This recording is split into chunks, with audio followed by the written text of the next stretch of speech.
I love reading, but I also like watching television. TV is like eye candy for visual people. It's so hard to resist. But what if you watch TV like all day? You would turn into a giant stinky slug. Have you ever wondered who makes television shows? Mostly it's visual people, like this guy named Matt. I'm Matt, and I am a video editor. My head is always full of action all the time. My job is very visual. I spend my whole day looking through hours and hours of footage and taking the images and putting them together in a visually pleasing way. Editors can do the coolest things with video. They can make me do all sorts of crazy things. Like walk around the room like a crazy person. Like talk backwards. Editors can take out all sorts of embarrassing stuff. Editors can also cut out the boring parts. Editor, can we get back to Matt? The process of editing is really all about the end result. So at the beginning, I try to foresee what it's going to become and then use the little pieces of footage and audio to create that piece of art that I saw in the beginning.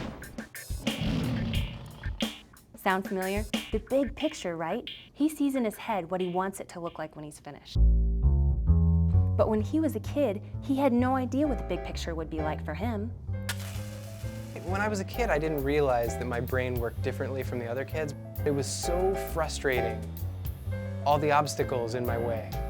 That's because Matt's teachers thought he did a little too much monkeying around. But he wasn't exactly bananas about school anyway. School, I never really felt like I belonged there, and I never really liked being told what to learn. Now the trouble's with your attitude. You don't pay enough attention in class. My attention span could not just stare at numbers all day, you know? You don't know what the word study means. And guess what his worst subject was? Reading is still hard for me. It wasn't something that I could focus on. I would read 2 paragraphs, and then I would move on to something that didn't make sense and think, what does that mean? And I'd realize the last 2 paragraphs that I just read, I can't remember anything from it.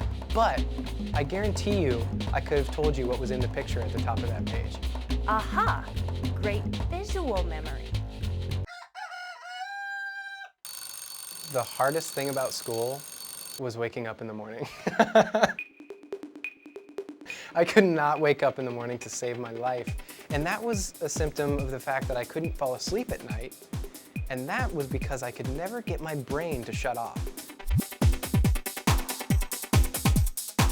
Always thinking. Like, even if I wanted to just shut up inside my head for a little while and relax and be peaceful and see the ocean, I couldn't, because I had to go through the processes of the day and I had to think about what I was excited about, and I couldn't make it stop. I've learned that in every aspect of life, you're gonna have to learn to get by in a left-brained world. The world works by schedules and lists and plans, and just because I don't, doesn't mean that there will be an exception made for me, you know? So I've had to learn some skills to become more organized and to be able to stay on task and stay on schedule. So you start to learn that you have to write things down. You start to learn that you have to try to fit in. It's just what helps me survive in a left-brain world.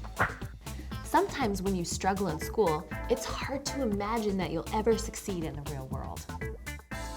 It took me a while to find a job that I actually could be successful at. Because like I said, I can't turn my brain off. But if I'm editing, I don't have to.